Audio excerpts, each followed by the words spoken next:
बस गुफाओं की अस्थायी पनाहगाहें थीं। जिंदगी का सिर्फ एक ही मकसद था, किसी तरह जीवित रहना। लेकिन फिर आज से लगभग 12,000 साल पहले कुछ ऐसा हुआ जिसने सब कुछ बदल दिया। जब आखिरी हिमयुग की बर्फ पिघल रही थी और धरती एक नई करवट ले रही थी, हमारे पूर्वजों ने प्रकृति के एक बहुत ही साधारण से नियम में एक असाधारण राज खोज निकाला। एक ऐसा राज जो हमें भटकते हुए शिकारी से अन्नदाता बनाने वाला था, खाना बदोश से समाज बनाने वाला था और पत्थर के औजारों से भविष्य लिखने वाला था। ये कहानी सिर्फ गेहूं के एक दाने या चावल की एक बाली की नहीं है। ये उस चिंगारी की कहानी है जिसने इंसानियत के सफर को एक नई रफ्तार दी। ये उस एक खोज की कहानी है जिसने हमें और आपको बनाया। तो आखिर वो कौन सी खोज थी? चलिए आज समय में पीछे चलते हैं और उस क्रांति की कहानी को परत दर परत खोलते हैं। जरा आज से 12,000 साल पहले की दुनिया की कल्पना कीजिए। एक ऐसी दुनिया जिसमें न शहर थे, न गांव, न खेत और न ही अगले पल की कोई गारंटी। ये पूरा पाषाण और मध्य पाषाण युग का समय था, मानव इतिहास का वो लंबा दौर जब हम शिकारी संग्राहक थे। हमारे पूर्वज 20 से 30 लोगों के छोटे छोटे कबीलों में रहते थे, जो लगातार भोजन और पानी की तलाश में एक जगह से दूसरी जगह भटकते रियलिटीज थे। उनकी पूरी जिंदगी प्रकृति के इशारों पर चलती थी। जब किसी इलाके में फल और कंदमूल खत्म हो जाते या जानवरों के झुंड कहीं और चले जाते, तो पूरे कबीले को अपना सामान समेटकर एक नई मंजिल की ओर निकलना पड़ता था।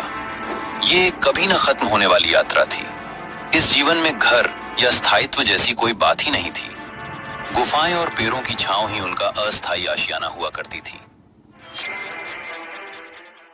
या दूसरे पत्थर पर घिसकर बनाए गए मोटे और भारी हथियार। इन्हीं पत्थरों से वो जानवरों का शिकार करते, उनकी खाल उतारते और हड्डियों को तोड़कर गूदा निकालते थे। ये एक मुश्किल और बेरहम जिंदगी थी। हर दिन एक नई चुनौती थी। कभी खूंखार जानवरों से सामना होता, तो कभी बदलते मौसम की मार झेलनी पड़ती।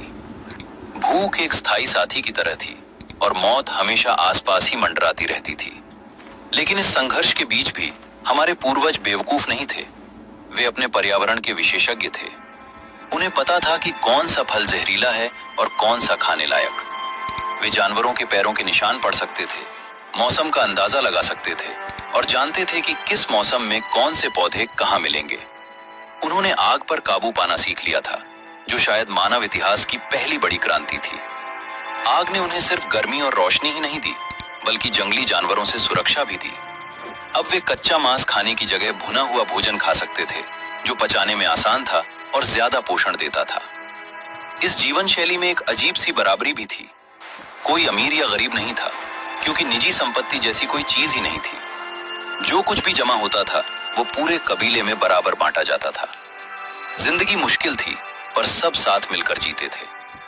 मध्य प्रदेश की भीमबेटका जैसी गुफाओं में मिली हजारों साल पुरानी चित्रकारी इस बात की गवाह है कि शिकार और संघर्ष के बीच भी उनके अंदर एक कलाकार जिंदा था। वे अपनी जिंदगी, अपने शिकार और अपने रीति रिवाजों को चट्टानों पर उकेरते थे। लाखों सालों तक इंसान ने ऐसी ही जिंदगी जी। ये मानव इतिहास का 96% हिस्सा है। एक ऐसी जिंदगी जिसमें भविष्य की योजना बनाने का कोई मतलब नहीं था, क्योंकि अगला दिन ही अनिश्चित था। वे प्रकृति के साथ एक संतुलन में तो जी रहे थे, लेकिन वे हमेशा उसकी दया पर निर्भर थे। पर अब ये सब बदलने वाला था। एक ऐसी ताकत दस्तक दे रही थी जो इस संतुलन को हमेशा के लिए तोड़कर इंसानियत को एक नए रास्ते पर ले जाने वाली थी। लाखों साल के ठहराव के बाद आखिर ऐसा क्या हुआ कि इंसान ने हजारों सालों की अपनी शिकारी जीवन शैली को छोड़ने का फैसला कर लिया? ये कोई एक दिन में हुआ चमत्कार नहीं था, बल्कि इसके पीछे कई बड़ी वजहें थीं, जिसमें संयोग, मजबूरी और प्रकृति का एक बहुत बड़ा खेल शामिल था। इस कहानी का एक बड़ा मोड़ आज से लगभग 12,900 से 11,700 साल पहले आया।